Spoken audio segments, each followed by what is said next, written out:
Hello students, good morning to all of you. Today we will discuss about next topic of environment chapter. आज हम जो discuss करने वाले हैं वो एनवायरनमेंट का नेक्स्ट टॉपिक है जिसको हम डिस्कस करेंगे। वो टॉपिक क्या है?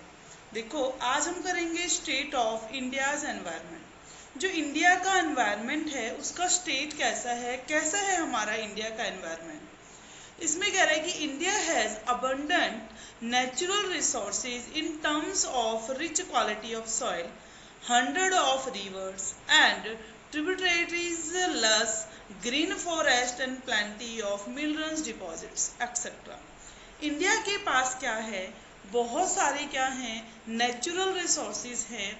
किस टर्म्स की बात करें तो रिच क्वालिटी ऑफ सॉइल, जो सॉइल है इंडिया के पास उसकी जो क्वालिटी है वो कैसी रिच, इट मीन्स इतनी अच्छी क्वालिटी है कि इंडिया चाहे तो किसी भी गुड्स का वो क्या कर सकता है, प्रोडक्शंस कर सकता है।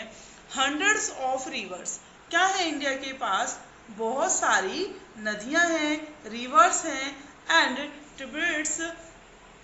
ट्रिब्यूटरीज, इट मीन जो सहायक नदियां होती हैं, एंड लस ग्रीन फॉरेस्ट, और हरा भरा घना जंगल है।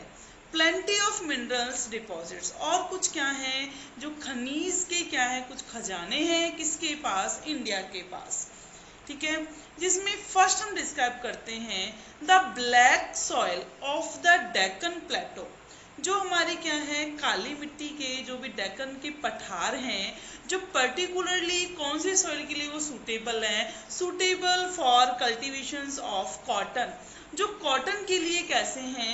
जो सूटेबल हैं, जिन पे कॉटन को बहुत अच्छे से क्या किया जा सकता है, उगाया जा सकता है, जो लीड्स करते हैं किसको? Concentrations of textile industries in this region. मतलब उस रीजन के अंदर क्या हो सकती है, जो हमारी टेक्सटाइल इंडस्ट्रीज हैं वो क्या हो सकती हैं, अच्छे से डेवलप हो सकती हैं। फिर Indo Gangetic plans spread from the Arabian sea to the bay of Bengal are one of the most, जो क्या है, बहुत ही क्या जरूरी है, फर्टाइल्स। तो इंडो गैंगेटिक जो प्लान है, जो क्या है, हमारे प्लेन्स हैं, एरिया हैं, जो फैले हुए हैं, कहाँ से हम लें तो अरबियन, जो अरब की जो समुद्री इलाके हैं वहाँ से लेकर जो बंगाल की खाड़ियाँ हैं वहाँ तक फैले हुए हैं, वो कैसे मोर फर्टाइल्स, मतलब कितने ज़्यादा उपजाऊ हैं कि उसके ऊपर हम क्या कर सकते हैं, अच्छी फार्मिंग से या नॉन फार्मिंग एक्टिविटीज़ अच्छे से कर सकते हैं।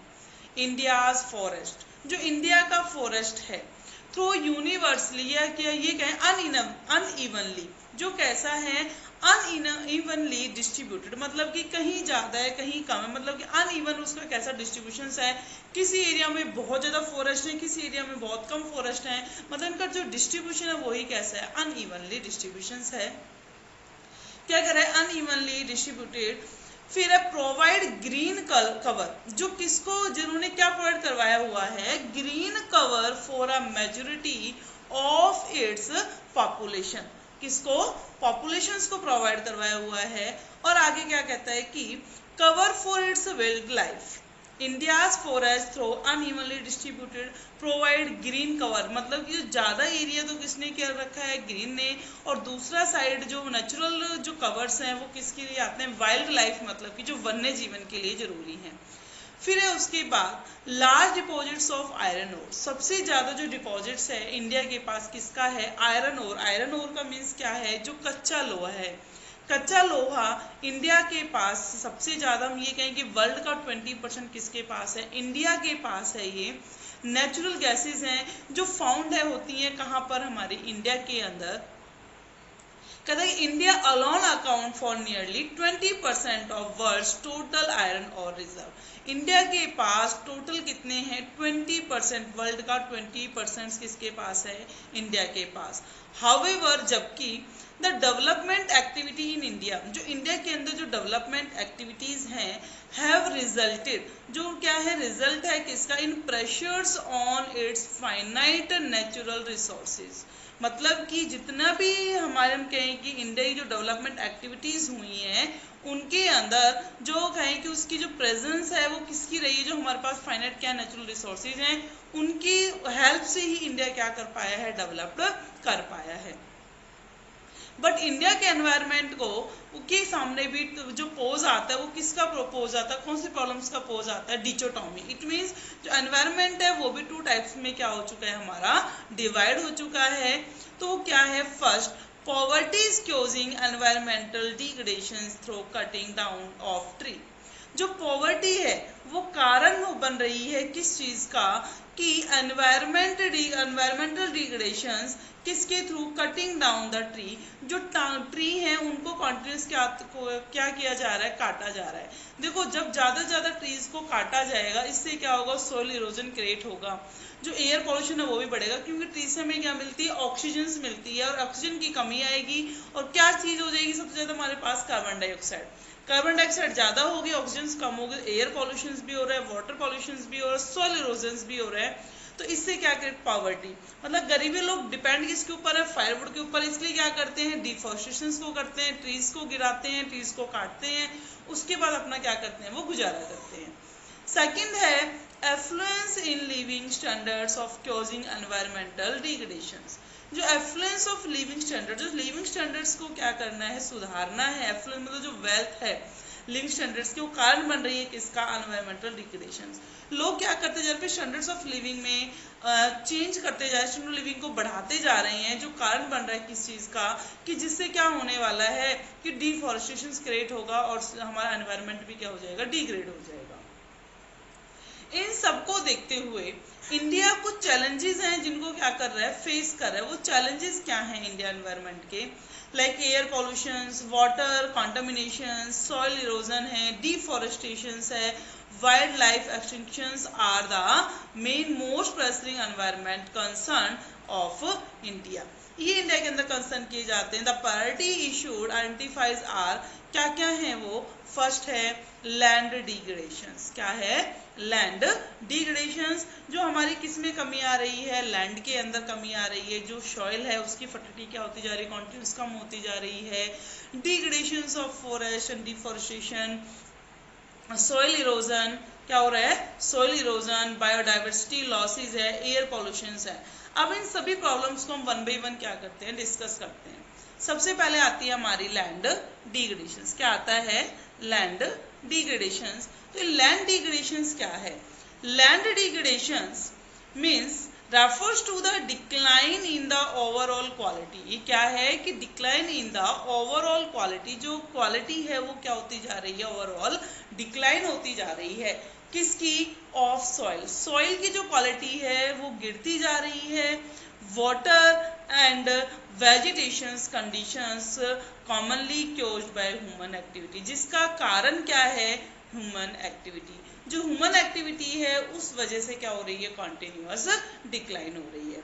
अब है हमारा लैंड डिग्रेडेशंस। क्या है, लैंड डिग्रेडेशंस। तो लैंड डिग्रेडेशंस क्या है, land degradations refers to decline in the overall quality. जो हमारा लैंड डिग्रेडेशंस है वो किसको रेफर्स करता है, decline in the overall quality, sorry, it occur through natural and man made process. ये किस कारण से लाया जा रहा है, जो हमारे नेचुरल रिसोर्सेज हैं, मैन मेड जो प्रोसेस हो रही हैं, जैसे कि विंड इरोजन्स। विंड इरोजन्स का मतलब क्या है कि जो हमारे हवा का जो क्या आ रहा है, बहाव आ रहा है, बहुत तेजी से हवा बह रही है। वाटर इरोजन्स है, पानी के कटाव के कारण से मिट्टी का क्या हो जाता है, कटाव हो जाता है। जैसे तेज पानी का बहाव आता है, मिट्टी उसके साथ साथ बह जाती है, इसको हम बोलते हैं क्या, लैंड डिग्रेडेशन। की लैंड हमारी क्या हो रही है, डिग्रेड हो रही है। एंड वाटर लॉगिंग, और कई बार देखा जाता है कि सॉइल की जो अपर लेयर होती है उसके ऊपर पानी को काफी टाइम तक पानी कैसे इकट्ठा रहता है, जिस कारण से उसकी जो अपर लेयर है वो कंप्लीटली क्या हो जाती है, डिस्टर्ब हो जाती है। जो कारण किस चीज का बनती है, लैंड डिग्रेडेशंस का। कारण किसका बनती है, लैंड डिग्रेडेशंस। नेक्स्ट है इन इंडिया में land suffer from different type of डिग्रेडेशंस। India के अंदर जो लैंड है वो डिफरेंट टाइप्स के क्या कर रही है, डिग्रेडेशंस को सफर कर रही है। मेनली बिकॉज ऑफ, कारण क्या है उसका, because of unstable and inappropriate management practice. जो क्या है, because of inappropriate management practice कि जो पर्सन्स का ये अनस्टेबल एक्टिविटी, जो पर्सन्स की एक्टिविटीज हैं किसको लेकर, लैंड को लेकर, वो कैसे अनस्टेबल है, कभी वो उस लैंड का किस पर्पज से यूज करता है, कभी किसी पर्पज से यूज कर लेता है, और जो पर्सन्स का क्या नहीं है, प्रॉपर मैनेजमेंट नहीं है कि how to use this land, इस लैंड को कैसे यूज किया जाए, जिस कारण से हमारा क्या क्रिएट हो रहा है, लैंड डिग्रेडेशन भी क्रिएट हो रहा है।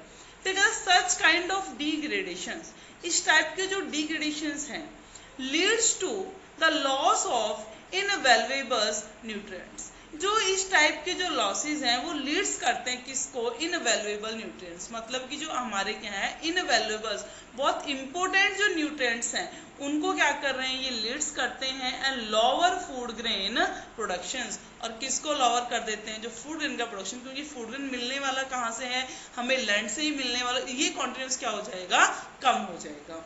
फिर है पुअर लैंड यूज, कि जो हम लैंड का यूज करते हैं वो यूज कैसा, poor, it means in proper use, हम बहुत ही कैसे उसको, हम ये कहीं अंडर यूटिलाइज हम लैंड का करते हैं। रिस्पॉन्सिबल, ये क्या है, हम इसका रिस्पॉन्सिबल है for the rapid land degradation in India, कि जो बहुत तेज रैपिडली क्या हो रहा है, लैंड का डिग्रेडेशन होता जा रहा है इंडिया के अंदर।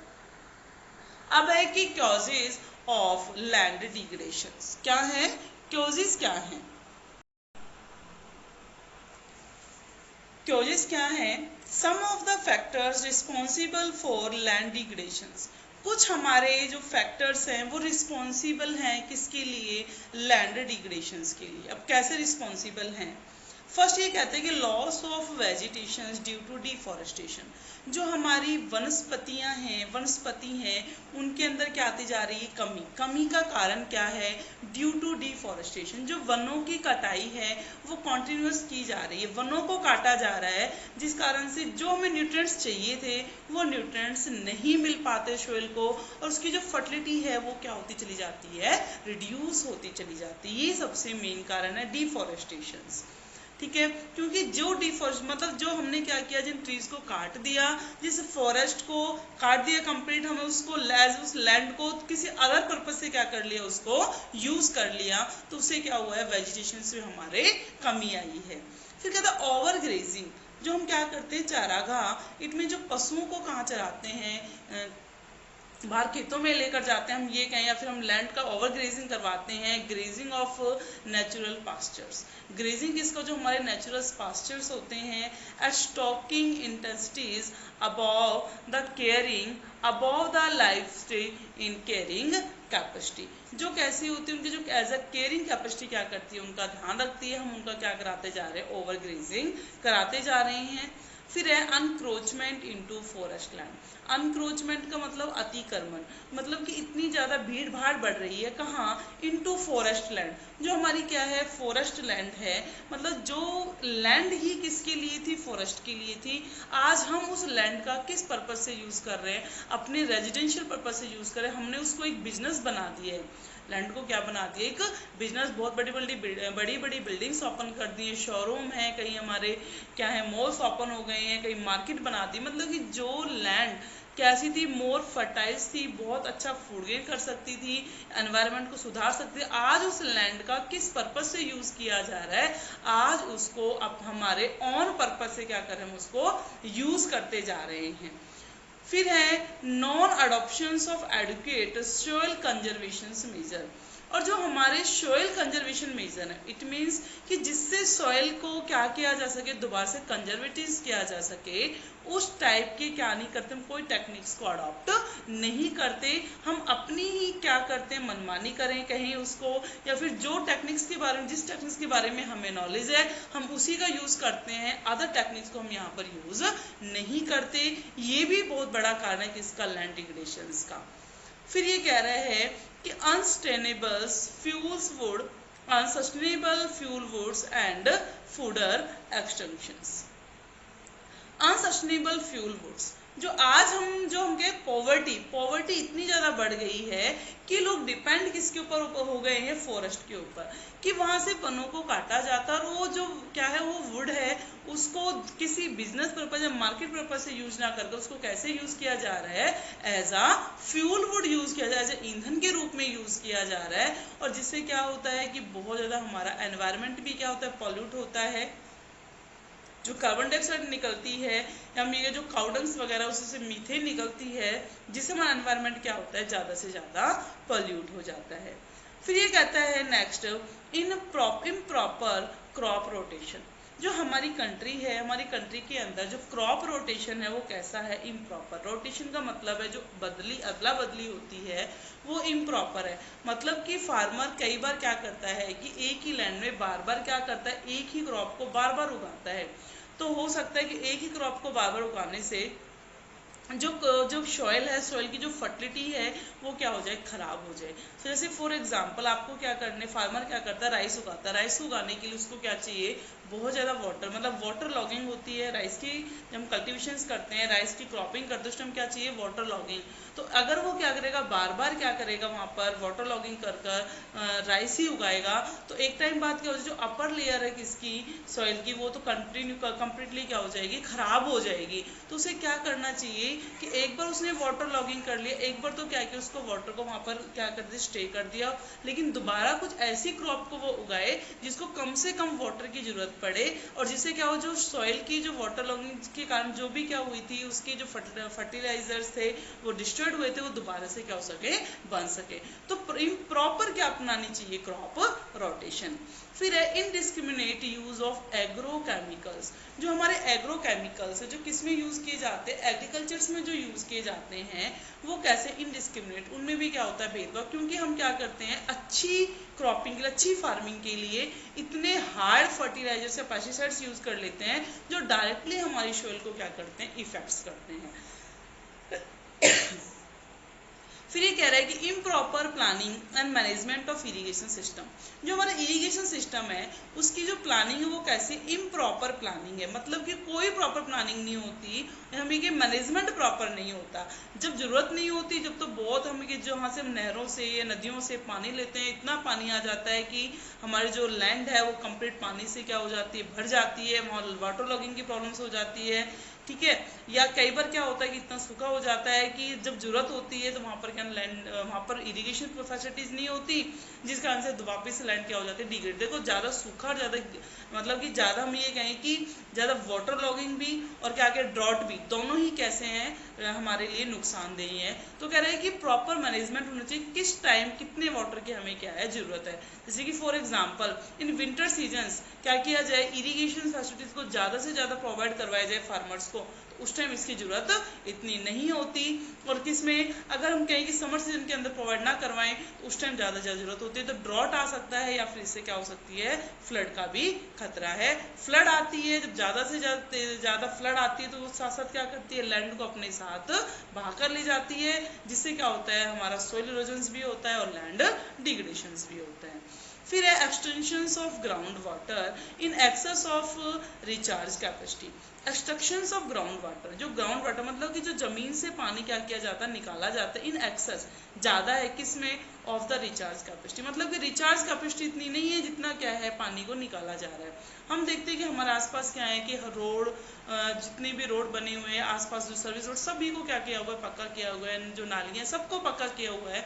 मतलब कि वाटर की क्या नहीं है, रिचार्ज कैपेसिटी तो कुछ नहीं है कि जब रेनफॉल होती है तो उस पानी को स्टोर करके आ जाए, जिससे क्या हो जाए, जो वाटर जो सॉइल है उसको रिचार्ज किया जाए दोबारा, वो फैसिलिटीज तो है नहीं। बट हम क्या करते जा रहे हैं, बोरिंग करवा कर या फिर हम सबमर्सिबल के थ्रू क्या करते हैं, वाटर को एक्सटेंशन किए जा रहे हैं, उसको निकाले जा रहे हैं पानी को, लेकिन उसको रिचार्ज की कोई कैपेसिटी अभी तक हमने नहीं बनाई है। केवल नीचे से पानी को क्या निकाला जाता है, उसको रिचार्ज नहीं कराया जाता। फिर ये कहता है कि next, poverty of the agriculture dependent peoples. जो ये क्या है, पॉवर्टी, गरीबी of the agriculture dependent people, जो एग्रीकल्चर के ऊपर डिपेंड है उन लोगों की जो गरीबी है वो भी लैंड डिग्रेडेशन का ही पार्ट है। उन्हें क्या चाहिए, कच्चे हाउसेज चाहिए। क्या चाहिए, कच्चा, देखो रहने के लिए क्या चाहिए, शेल्टर चाहिए। शेल्टर मेनली जो गरीब लोगों के बने होते हैं, किसके बने होते हैं, वुड के। इसलिए वो क्या करते हैं, फिर डिफॉरेस्टेशन को क्रिएट करेंगे। डिफॉरेस्टेशन क्रिएट होगा तो लैंड डिग्रेडेशन ऑटोमेटिकली क्या हो जाता है, क्रिएट हो जाता है। फिर है शिफ्टिंग कल्टीवेशंस, हम कहाँ शिफ्ट होते जा रहे हैं, कल्टीवेशंस के ऊपर शिफ्ट होते जा रहे हैं। मतलब कि एफॉरेस्टेशन को हमने क्या कर दिया है, अवॉइड कर दिया है। अब है some facts and figures about land degradations, कुछ हमारे फैक्ट्स एंड फिगर्स हैं किसके रिगार्डिंग में, कि लैंड डिग्रेडेशंस के रिगार्डिंग वो क्या हैं। तो उसके अंदर है कि अकॉर्डिंग टू इंडियन एग्रीकल्चर के according in brief 27th edition 2000 about 174 millions hectare इतनी जो लैंड थी वो कैसी थी हमारी, 174 मिलियन हेक्टेयर लैंड क्या थी हमारी, डिग्रेड, जिसमें से 53% ऑफ टोटल लैंड एरिया, जो टोटल है of land in India is facing the serious problem, जो किसको फेस कर रही है, सीरियस प्रॉब्लम्स ऑफ लैंड डिग्रेडेशंस की प्रॉब्लम्स हैं, उसे 53% पॉपुलेशन क्या कर रही है, उसे फेस कर रही है। And out of 174 hectares 144 million hectare is subjected to soil erosion, जो किसके थ्रू, किसका हो रहा है 144 का, तो सोइल इरोजन की प्रॉब्लम्स को फेस कर रही है through the water and wind, किसके थ्रू, वाटर के थ्रू एंड विंड के थ्रू। एंड जो हमारी बच गई कितनी 30 मिलियन जो बच गई है पॉपुलेशन, वो हेक्टेयर लैंड है, वो किसको कर रही है, सब्जेक्ट टू अदर प्रॉब्लम्स। मतलब कि 144 जो इरोजन हो रहा है वो किसके कारण से हो रहा है, डिग्रेड हो रही है, सोइल इरोजन, मतलब कि मिट्टी का कटाव होता जा रहा है वाटर के थ्रू और विंड के थ्रू। इसका मेन कारण क्या है, डिफॉरेस्टेशन।